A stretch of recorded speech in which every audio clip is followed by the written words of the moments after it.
ladies and gentlemen, I admit I don't watch cable TV at all. I don't watch any mainstream media. I only glean mainstream stories and headlines from the internet. That's it. I do not watch a television. I don't. So, but I consider myself to be pretty well informed, and I think there's a correlation between not watching TV and being well informed. And the correlation is don't watch TV, and you'll be much, much, much better informed. It's a better use of your time anyway. If you are watching us on the television, which some of you are, we like that. Where you're piping in the internet into your flat screen TV.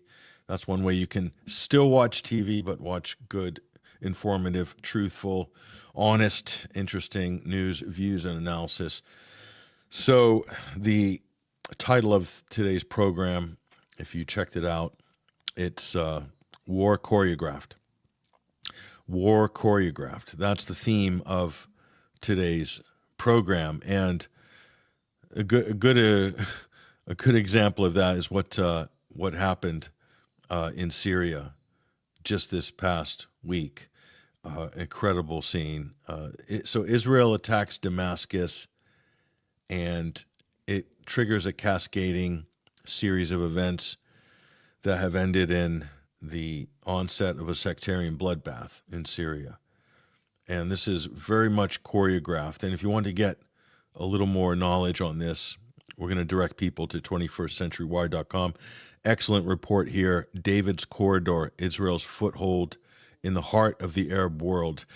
The Israeli state is in the process of expropriating land, not just the Golan Heights, but they want the entirety of Syria to fall under their command, basically, or at least the southern half of it. And they've done so by helping to install an illegitimate junta government led by a terrorist. And it really seems like this has all been choreographed. Al-Qaeda and ISIS they're not against Israel. They never have been. And that's the big secret that nobody likes to talk about. What does that mean? Well, it means that it's very likely that Israel is behind the steering and management and perhaps even the founding of Al-Qaeda in Syria and ISIS. Okay, that might sound far-fetched, but just bear in mind that neither have ever attacked Israel, ever. So there's no ideological connection there with, let's say, freeing the Palestinians or anything like that. So it's just so convenient that the most celebrated terrorist group of all time has a hands-off policy with the state of Israel. Isn't that interesting? Even though there's so many Sunnis living in Palestine who are getting slaughtered. But Al-Qaeda and Jolani have no problem with that. Neither really does Erdogan, the thief of Aleppo, Tayyip Erdogan, president of Turkey, who pretends to champion the Palestinian cause, but can't manage to lift a finger, much less stop the oil from trafficking from Azerbaijan into Israel during a genocide. For Erdogan's part, that's his contribution to the genocide. Of course, he makes some rousing speeches and makes threats about sanctions, but doesn't actually do anything, or very little to that effect. But check out this article here. And it also features a tweet in here by our guest from the Midweek Wire on Wednesday, Ibrahim Majid.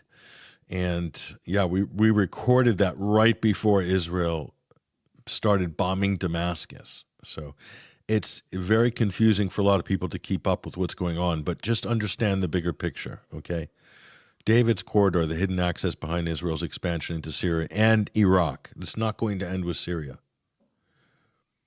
The U.S. and Israel are currently plotting to unleash bloody civil wars, sectarian bloodbaths in Syria, Lebanon, and Iraq, in that order.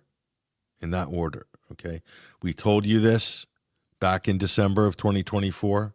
We warned about it. I posted the videos on some of the biggest podcasts where I warned about that. It's on my X feed right now. Just scroll. I don't have a Palantir crystal ball. It's just that, when you have a playbook that's successful, why, why not use it again and again and again and again? And Israel's done that. The Lebanese Civil War, Israel's done this for the last 40 years, 45 years, going on 50 years, you could say. They're doing the exact same thing in Syria. And mark my words, the Israelis will move into Damascus. It's just a question of time. Lebanon had a much stronger government than Syria has now. It doesn't have a government. It's got a bunch of bearded terrorists running around, claiming to be president, being feted and lauded by the British Foreign Secretary, by the Americans, by Emmanuel Macron, by Donald Trump himself, by Abu Donald himself, the main sponsor, savior of Jolani. So here's a blow-up of that map, and it's that area right now along the bottom, okay? These Druze-held area near Al-Suwaida, ethnically Druze. This is an ethnic minority, religious minority within Syria and also in Lebanon, and there's some in Israel as well. And Israel wants this whole David's corridor in blue, okay? And it'll lead them right up to northern Iraq, to which they've completely bought off, straight across the American Kurdish-held area into northern Iraq, and allow them to mount constant attacks at close proximity against Iran. That's what this is about. It's about ultimately dealing with Iran. So this means war in the Middle East, folks. It's already happened. It's already kicked off. In truth, it's been going nonstop, really, for the last 25 years. In truth, so that's the main takeaway there, and understand that it's choreographed. And when you see Jolani, Netanyahu, we'll bring these people up on screen here. These guys, okay. This is absolutely choreographed. We'll bring them up on screen in a moment. But that's the whole point of the exercise, is that the terrorist regime in Damascus is in close consultation with Netanyahu and the Israelis. Close consultation. They are working together for joint aims. And Jolani was not installed, or al-Sharar, whatever they call him. He wasn't installed to unite Syria. It's all rhetoric, okay? Syria was united under Bashar al-Assad.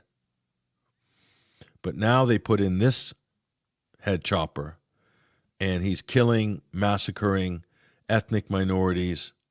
He's going after the Alawites, slaughtering them in the streets, stealing the women, putting them on the bridal market in Idlib, abducting women, slaughtering men, children, women. They're also running pogroms and death squads against Shiite in Syria, against Ismailis in Syria, against Christians in Syria, and now this week against the Druze. And Jolani moves in against the Druze in the south, and Israel says, no, you can't attack the Druze in the south. No, we're allying with the Druze. Netanyahu trying to get the Druze to beg for protection from the Israelis. This is WWF, World Wrestling, Geopolitical Edition. Okay? That's what you're looking at. The guy in the middle is, by all accounts, virtually an Israeli agent. Okay? He is the Eli Cohen of 2025. Because everything he does is for the benefit of Israel. Everything. And the United States. He is an Israeli U.S. agent extraordinaire, posing or allowed to be an ideological head-chopping terrorist. Okay? But make no mistake, he is serving his bosses on either side. Understand that. You don't need to know every single detail, but just understand that. Okay? And when they're done with him, they will dispose of him. Okay? He will be liquidated. Just like every other henchman they put in that position on the chessboard, he will be liquidated. And what is this all about? This is what it's all about. It's about the Greater Israel Project. And what do you need to understand about this choreographed war that you're witnessing right now? That's the Greater Israel Project. And this doesn't mean populated by Jewish Israelis in that red area. This means areas under the military control and political control of Israel and the United States. Okay? And will they extend their borders, Israel? Yes, they will. Certainly, they're taking parts of Syria now, and they will keep it. They'll take parts of Lebanon, and they will keep it. Then they will move on and take parts of Egypt, namely the Sinai Desert, or part of it, and they will keep it. And they will take parts of Jordan and Iraq, and they will keep it. Okay? They will keep it because that's what's required to have an extended perimeter or a security zone, a buffer zone or whatnot, for a highly unpopular European colonial settler project that was imposed upon the Middle East first by the British, then the Americans, and now the collective West. Okay? They need that level of protection because they are not welcome in the region. And the reason they're not welcome is because everything they've done for the last 80 years entails the mass displacement, the ethnic cleansing, and now, as we can all see, the genocide of the native Arab population. That's what Israel requires to exist. And to maintain this madness, they need a Greater Israel Project. Okay? Understand that's what it's all about. Very, very important that you understand that. So there's another thing I'll show you, and we will go to break shortly. And there's so much to cover. But look at this video. We'll bring this up on screen here for a moment. Okay? So this is when the Israelis hit Damascus. And a lot of people commented at the time that this was absolutely incredible because this was all happening on live TV. Okay? So Jolani sends his thugs in to massacre the Druze, and Israel says, no, you can't do that. We're going to punish you, Jolani. And what do? They staged this beautiful made-for-TV strike on Damascus, which had two functions to it, okay? One of them, of course, is to destroy the Syrian National Archive, as the Israelis previously destroyed their passport office, their national records office. So trying to erase the DNA of the Syrian Arab Republic. Okay, that's what Israel is attempting to do. They're already in the process of breaking up this country, dividing it into warring sectarian quadrants. Okay, but here they're doing this on live TV. Just take a look at this. قصف جديد يا شباب، قصف جديد مبنى هيئة الأركان خالص. قصف جديد يا شباب، قصف، خذونا بسرعة بسرعة بسرعة بسرعة بسرعة بسرعة. قصف ثاني، دمروه. نعم، قصف هيئة الأركان بغارتين. نعم قصف. Now, I know this area. I've been to, I believe this is Umayyad roundabout. It's, I think it's a square, called a square. But this is right in downtown Damascus.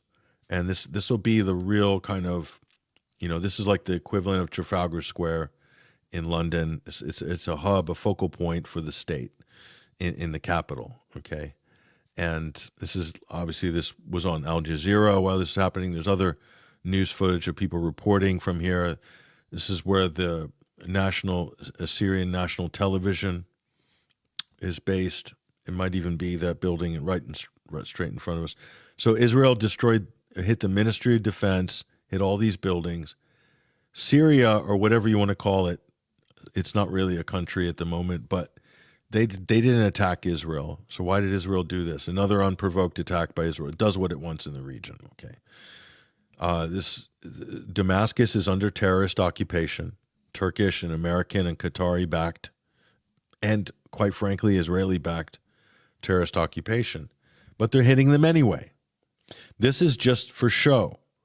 Okay, this is designed to show the Druze in the south that Israel means business, and that the Druze can trust the Israelis for protection. This is staged, 100%. Now, there might be some opportunism here by Jolani and his thugs. They could very well be manipulated back and forth like a pinball machine. But I find it hard to believe that everything this man has done has been for the benefit of the Israelis and the Americans. I really find it hard to believe that with everything he's done, it's all been to benefit the Israelis and the Americans. So to say that what we're dealing with here is some sort of, sovereign actor there in the middle, it's not. It just isn't. It's preposterous to think otherwise. So, and on the issue of that video, let me bring that back up for a moment. Now, with that amount, this is right during the peak daytime, okay, midweek. With that amount of destruction, how is it possible that only 3 people died? Only 3 people died. I mean, how is that even possible? And I think of the 3 that died, at least one of them was an innocent bystander who was on the street outside. So of the buildings targeted, only 2 people died. Just 2. So what does that tell you? That tells you that Israel and Jolani, there must have been some communication between these 2 parties before this strike. There must have been. Because how could the casualty numbers be so low? Because there was no one in the buildings. There was no one in the building. So this was for television. This was for show. It was a bit more than that. But you really have to wonder, what's going on. It is just unbelievable. It really is unbelievable that people would swallow this one and run around following the bouncing ball on this narrative. It's just preposterous. This is one of the biggest put-ups. And you only have to, and we'll bring the map up on stage, but, you only have to look at the map, okay? That's what matters right there. That one and this one. Just know that.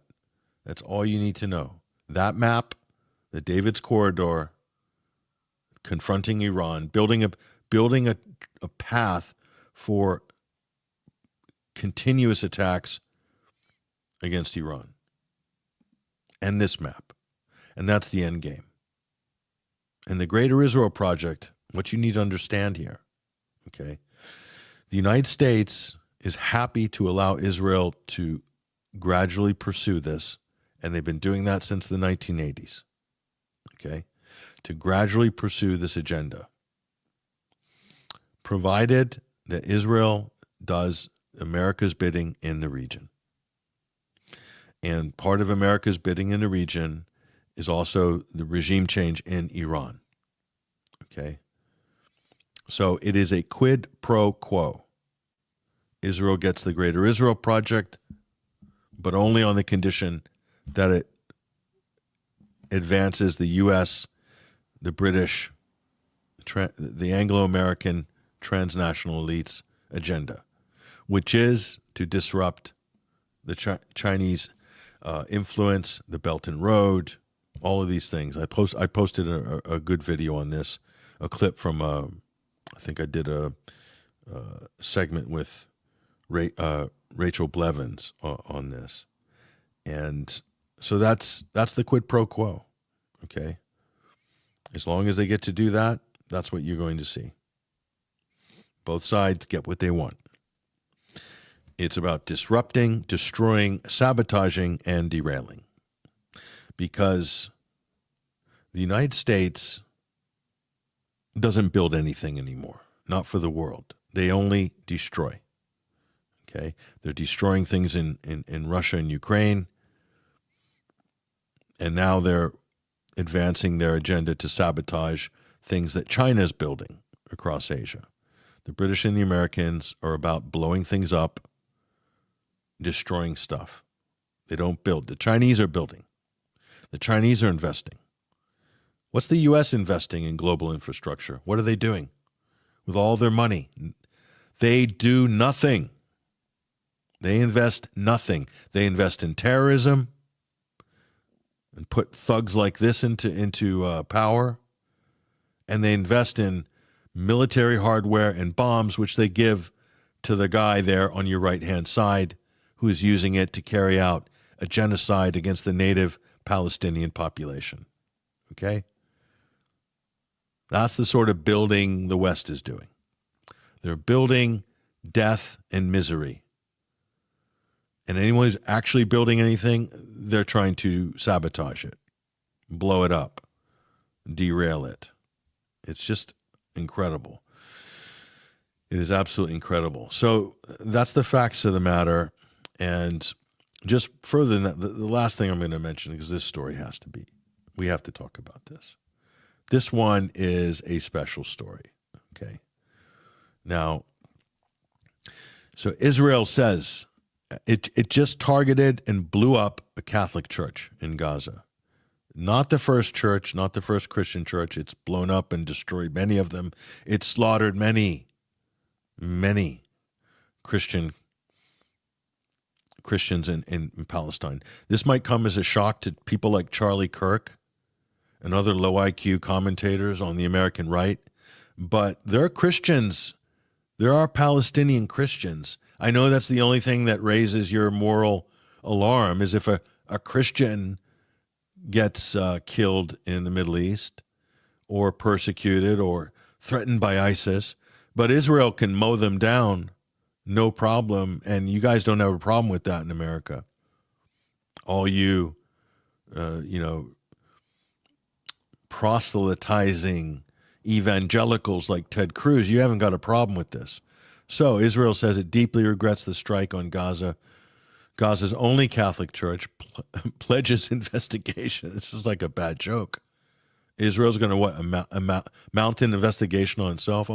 How did we do this after blowing up all those other churches and mosques? Oh, this last one is definitely an accident. This is a complete joke. These people. And Pope Leo's response to this is both sides, says the Pope. Not impressed with the Pope's response. This isn't both sides. This is one side. Oh, the violence needs to stop. No, Israel needs to stop. So, and this is somewhat of a miracle. And if you can ignore in the upper left-hand corner there, you've got a very evil-looking Netanyahu. I'm sorry to have included that in this slide, but it was unavoidable. I forgot to trim that part off. It is very unnerving to look at that man's face. But Mike Huckabee, who is Trump's Christian Zionist ambassador, who's sent to Israel to basically kiss the ass of Netanyahu and fluff up the Israeli lobby a bit more. And Huckabee now, apparently, Huckabee doesn't have a problem with the Catholic Church in Gaza being blown up, but he did, quite amazingly, raise a protest against what settlers are doing to Christians in the West Bank. Mike Huckabee threatens to declare Israel's not welcome for Christians. No kidding, Mike. It's not. It never really was. As a visa row blows up. So threatening a visa row with Israel. The U.S. envoy, Huckabee, penned a scathing letter to the Interior Ministry of Israel, accusing Israel of blocking Christian groups from entering Israel and warning of reciprocal steps against Israeli visa seekers. Wow, can you imagine this? I mean, I didn't see this one coming. But so now Huckabee's going out to visit Christians in the West Bank. You know, the problem I have with this, anyway, I'm glad Huckabee's like woken up and criticized Israel. I didn't think it was humanly possible that he could do such a thing. But he's done it. So let's just say that's a positive development. Baby steps, you could say. This guy is as dumb as a box of rocks, but showing signs of brain activity here, which is encouraging. But the problem I have with these people like Mike Huckabee, these people, these virtue signaling Christians, especially in America, they're really bad. Okay, they're really bad. They like to thump the Bible, talk about America's a Judeo-Christian country, and all this carry on. Okay. So Mike Huckabee is going out finally.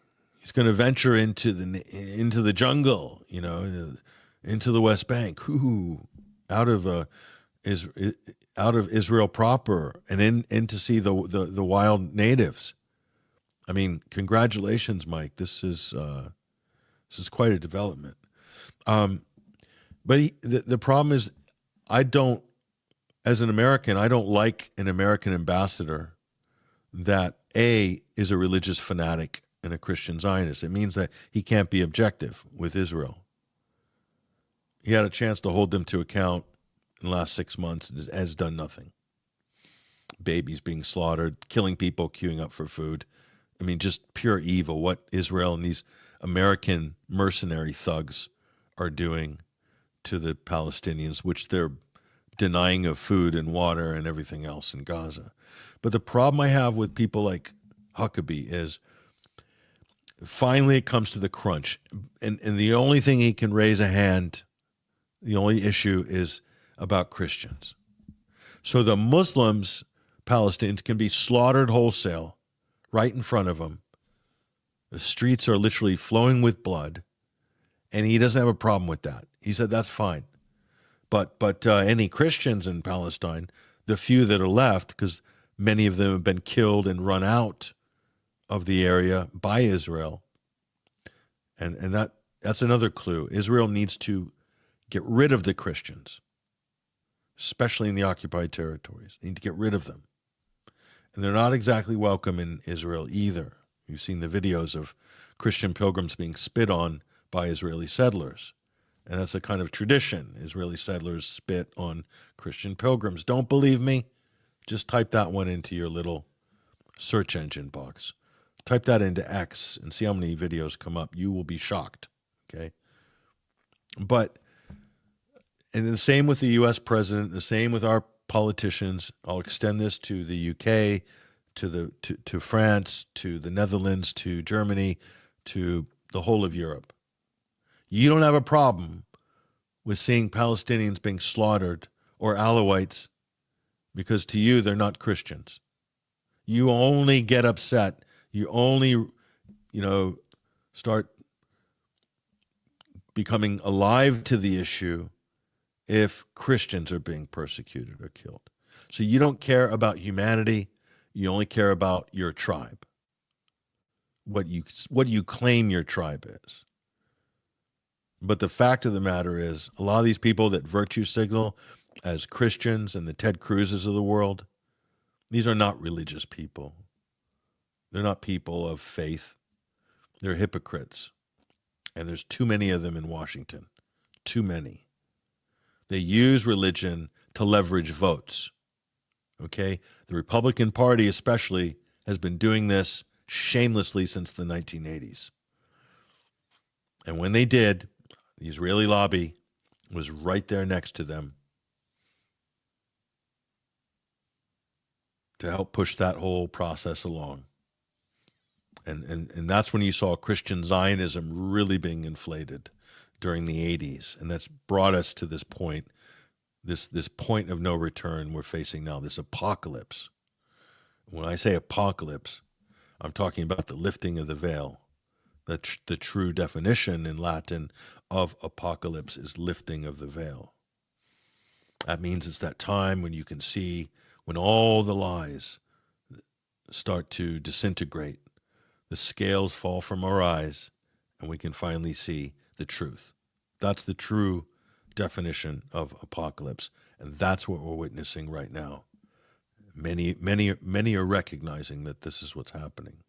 So many lies, so many things that have managed to somehow be held into place, into the collective consciousness, buttressed by propaganda, by fear, by old agendas. The whole thing is falling to pieces.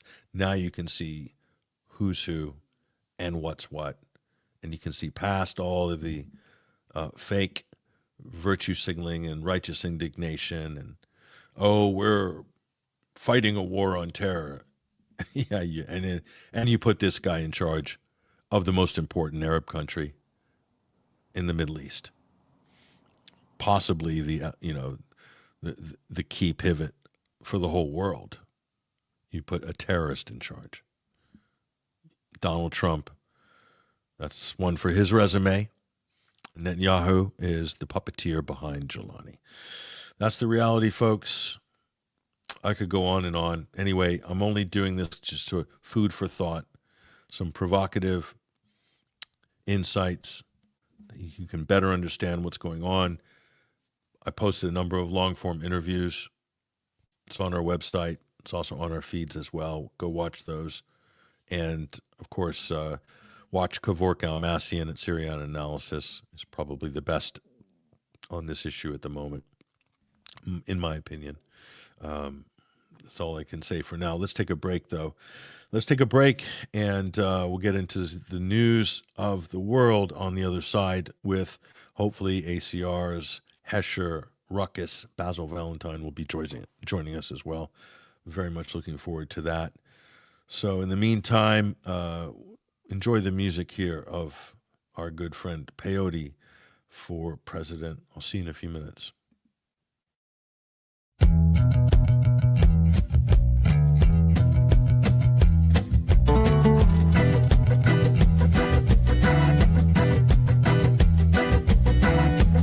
All of the pictures left unpainted, all of the games they left unplayed, all the laughter in the playground, all of the arts they never made. Ghost faces of a million Palestinian children.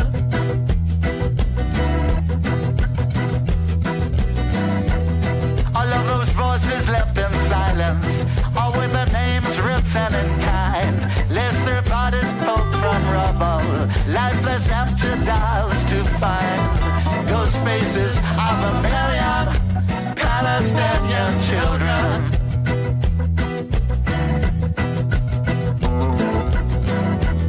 What are the songs they've never written? What are the words they'll never sing? And the darkness of the nightmare, inescapable that rings. The ghost faces of a million Palestinian children.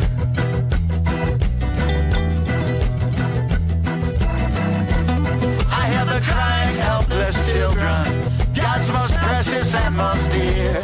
I hear them begging for the reason. How could you ever leave us here? I close the eyelids of a million Palestinian children.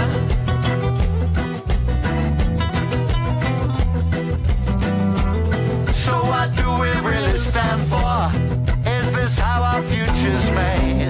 And when we ever find the courage to stand up unafraid, I tear away the persecution of the Palestinian children.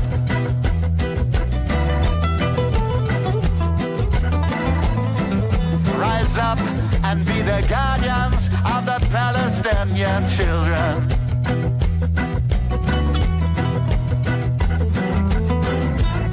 To respect our obligation, every creed and every nation, 'cause every soul deserves protection. Save the Palestinian children.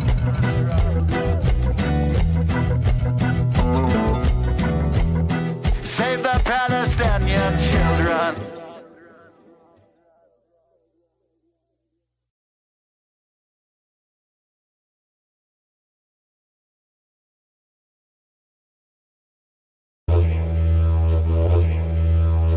For in the final analysis, we all inhabit this small planet, and we are all mortal.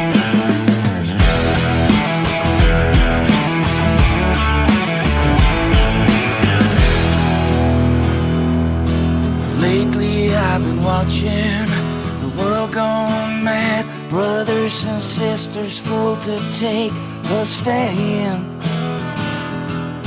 to hate their fellow man, another man. Divide and conquer is the acronym plan. Distract the people, control the story. Don't believe your lying eyes, you know me. Stay in power no matter what. Playing with the doomsday clock. Turn a blind eye and gather your trust. Pushing us to turn to good. Corruption and lies. Truth is the crime will turn to good. Well-designed misery to keep you on edge, make you believe anything anyone says. Keep it left or right, not top to bottom. Accuse the victim, can't you see we got 'em? Stay in power no matter what. Playing with the doomsday clock. Turn a blind eye and gather your trust. Pushing us to turn to good. With captured rights, feudal time will turn to dust.